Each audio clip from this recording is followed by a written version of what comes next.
Olá, amigos do canal, bem-vindos a mais um vídeo do Dicionário do Investidor. Faz tempo que eu não gravo um vídeo aqui dentro do Estúdio Car. Estúdio Car é no meu Ford Fiestinha aqui, New Fiesta, que eu de vez em quando utilizo para fazer uns vídeos para vocês. E vamos lá, hoje eu quero falar para vocês sobre a alavancagem em fundos de investimentos imobiliários de tijolos. Para exemplificar o que é isso, por que às vezes ela me preocupa, e sendo que provavelmente ela melhora os rendimentos. Vou dar uma explicada como é que ela funciona, como é que ela é para vocês, para quando vocês forem analisar os seus próprios investimentos, forem analisar os seus fundos de tijolos, antes de falar assim, esse fundo imobiliário paga mal demais, esse aqui paga muito melhor, aí vocês fazem a comparação, vocês vão entender por que esse está pagando melhor e esse está pagando pior. Então lá vai o meu exemplo para vocês. Vamos dizer que eu sou um fundo imobiliário, eu sou o Kiko 11, e tem um patrimônio de R$1 milhão. O patrimônio total, o patrimônio líquido do fundo imobiliário Kiko 11 é R$1 milhão. Porém, o Kiko 11 comprou 20 apartamentos de R$100 mil cada um. Ele comprou 20 apartamentos de R$100 mil cada um, dá 2 milhões. Como é que o Kiko 11, com 1 milhão que ele captou de financeiro, como é que ele vai conseguir ter 2 milhões para poder fazer esse investimento? Ele vai lá no mercado, compra primeiro 10 apartamentos e faz contratos de aluguéis desses 10 apartamentos. Contratos de aluguéis, cada um desses apartamentos que custou R$100 mil, estão pagando R$500 de aluguel, 0,5%. Cada um está pagando isso.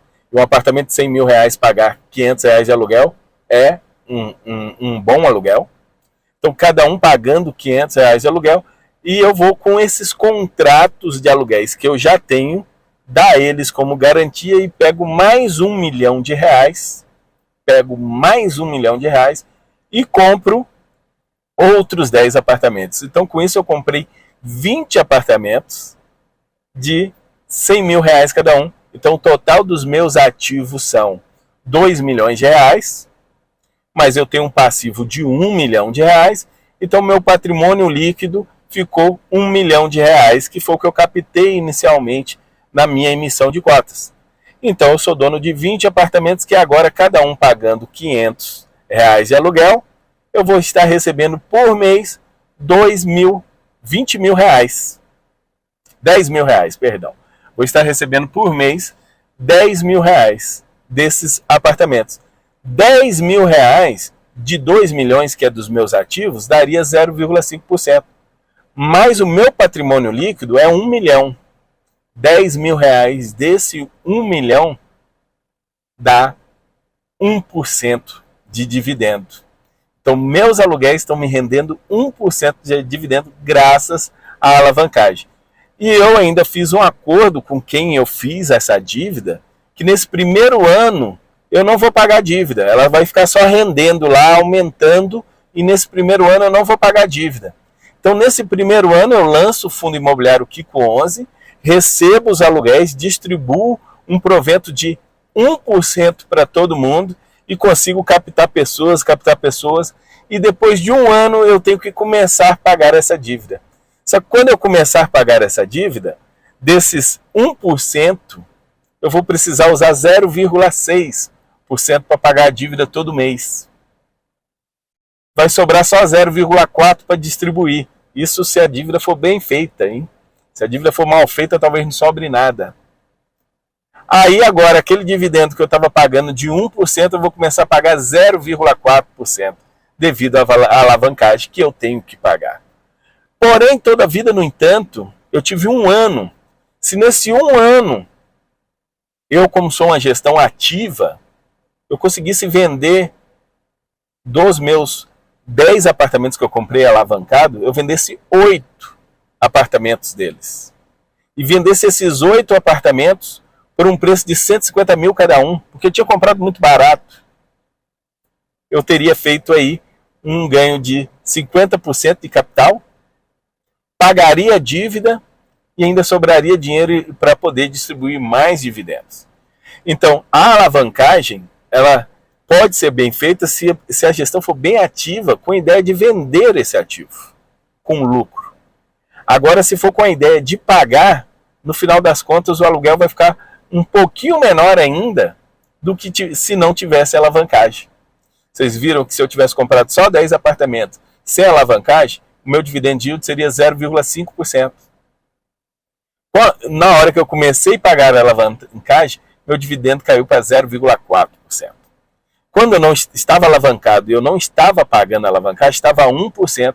E nesse momento eu estava vendendo cotas, fazendo novas emissões e aproveitando esse embalo. Quando eu precisei comprar ativos, a alavancagem, quando eu precisei pagar a alavancagem, pagar a dívida, aí o meu dividendo caiu. E, consequentemente, o que acontece quando o dividendo cai?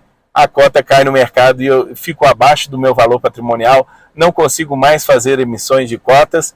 E quando eu pagar a dívida, seja por emissão ou seja por venda de imóveis, vou dar o mesmo exemplo se eu tivesse vendido 8 imóveis e tivesse distribuído o lucro. Agora eu ia ter só 12 imóveis. Meu dividend yield não ia voltar para o 1%. Meu dividend yield agora ia ficar ali na casa de 0,55%, 0,6%, 60%. Um pouquinho melhor que o 0,5%, porque em vez de 10 imóveis agora eu tenho 12, mas mesmo assim o dividendo ia ficar menor. Entenderam? A estratégia de alavancagem ela pode ser boa para melhorar, sim, de 0,5% para 0,6%, desde que eu compre imóveis baratos e vendo com dívida e vendo ele mais caro. Mas também a estratégia de alavancagem, ela pode, com o tempo, principalmente no mercado de baixa que a gente passou nos últimos tempos, ninguém consegue comprar os imóveis muito mais caros do que eles estão valendo hoje no mercado. Você não consegue vendê-los, a não ser que você faça igual alguns fundos imobiliários fizeram aí, vendeu seus imóveis com prejuízo, mais barato do que você pagou. 3 anos depois, você vendeu o imóvel mais barato que pagou, para poder pagar a alavancagem, e mesmo assim isso nem salva o dividendo. Não vai salvar o dividendo vai ficar ruim, o provento vai ficar ruim, vai ficar mais baixo. Então, pessoal, a alavancagem, quando a gestão é boa, bem ativa e consegue circular, tipo, vende os ativos antes de precisar pagar, antes de acabar as carências, os momentos de pagar os juros e etc., pode dar certo. A alavancagem que não tem essa gestão tão ativa, provavelmente vai dar problema, vai cair os proventos. Então, por isso, quando a gente estuda um fundo imobiliário, é muito importante que vocês saibam se ele está alavancado ou não.